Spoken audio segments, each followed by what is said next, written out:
Well, support is growing among Republican presidential candidates to repeal part of the 14th Amendment that guarantees people born on American soil are automatically U.S. citizens. In his plan for immigration reform, Republican presidential hopeful Donald Trump singles out birthright citizenship as the single, quote, biggest magnet for illegal immigration. Speaking to NBC's Chuck Todd on his private plane, Trump said the United States has no choice but to get rid of birthright citizenship. You want to get rid of birthright citizenship? You have to get rid of, yes, you have to. What they're doing, they're having a baby, and all of a sudden nobody knows. You believe the baby's here. You have no choice. That they're trying to do this, they're coming here. Let me tell you, when we have some good people, we have some very good people here. We have a lot of really good people. They're illegal. You either have a country or not.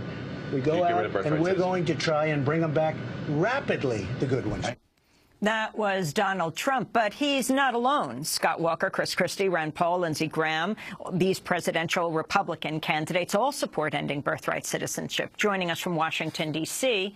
is Ian Millhiser, Senior Fellow at the Center for American Progress Action Fund and the editor of Think Progress Justice. He's the author of the book Injustices, the Supreme Court's history of comforting the comfortable and afflicting the afflicted. He recently wrote a piece headlined, Donald Trump's first policy plan is even more racist than you think it is. Ian, explain.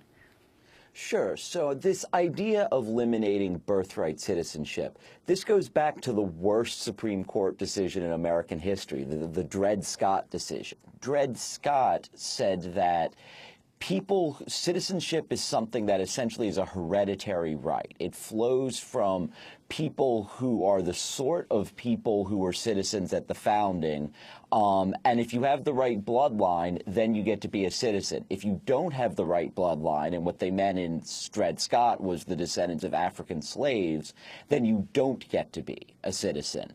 Donald Trump wants to bring this notion of tainted bloodlines back. Now, here he's not talking about the descendants of African slaves. He's talking about the descendants of undocumented immigrants. But it's the same offensive notion that drove that Dred Scott decision, that citizenship is something that comes only to people with privileged blood, that is driving this proposal. So, in other words, Trump's immigration plan, he's in favor of family reunification by deporting everyone, the parents, right, the grown youths, the babies, but by removing their birthright citizenship as well. That's right. I mean, it's a hugely cruel plan. You know, he wants mass deportation. I've seen estimates as much as $600 billion worth of deportations he's pushing.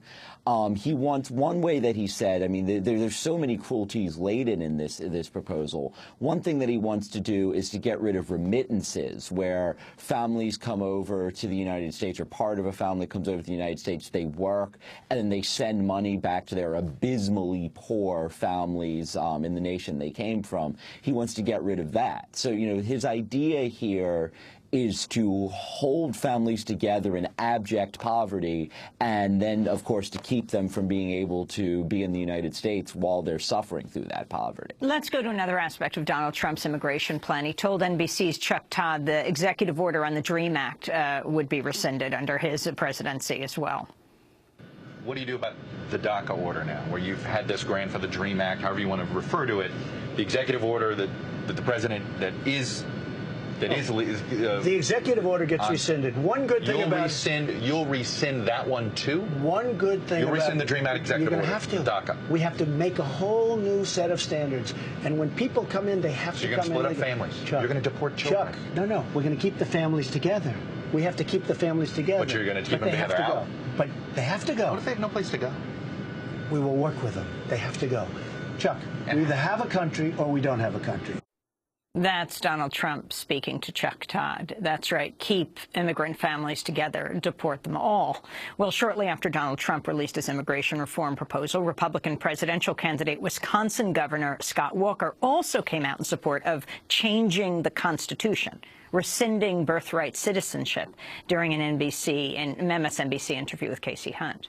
Do you think that birthright citizenship should be ended? You said well, like I said, Harry Reid said that's not right for this country. I think that's something we should, yeah, absolutely, going forward. We should end birthright citizenship. Yeah, to me, it's about enforcing the laws in this country. And again, I make it very clear. I think you enforce the laws, and I think it's important to send a message that we're going to enforce the laws no matter how people come here. We need to uphold the law in this country. And you should deport the children of undocumented immigrants who are not citizens? I didn't say that. I said you need to enforce the law, which to me is focusing on E-Verify. And on Monday, Senator Lindsey Graham of South Carolina, another Republican presidential hopeful, also came out in support of ending birthright citizenship. But in an interview with CNN, he criticized Donald Trump's immigration plan as gibberish and nonsensical and said it would kill the Republican Party. I think it's a bad practice to give citizenship based on birth. We have evidence of people buying tourist visas for the express purpose of coming over here having a child as birth tourism. I don't think that's a good idea. But that's not going to happen until we fix a broken immigration system. Donald Trump's 8-page plan is absolute gibberish. So there you have Lindsey Graham, you have Governor Walker, you have Donald Trump setting the agenda, Ian Millhiser. Right. I mean, let's be clear. Birthright citizenship is something that's been in the Constitution for 150 years. This was put in there after the Civil War. So the idea that it's created some sort of crisis, you know, if it has created a crisis, then you have to believe that we have been in a state of crisis for 150 years. It's just not a tenable position. It's certainly true, though, that, you know, when Donald Trump entered the race, we thought he was a clown show. You know, we thought he was the comic relief in this race. And what has happened instead is that the reality TV show host is driving much of the Republican Party's policy here. You know, you see all these people, sitting senators, sitting governors, who are supposed to be the serious folks, lining up behind this racist, ridiculous policy to eliminate something that's been in our Constitution for 150 years. Well, and Ian, what does this do to the Republican brand and among the voters, given the fact that now immigration, which was became an albatross, the issue around Republican candidates in the last presidential election, is now becoming such a major topic of discussion among these candidates?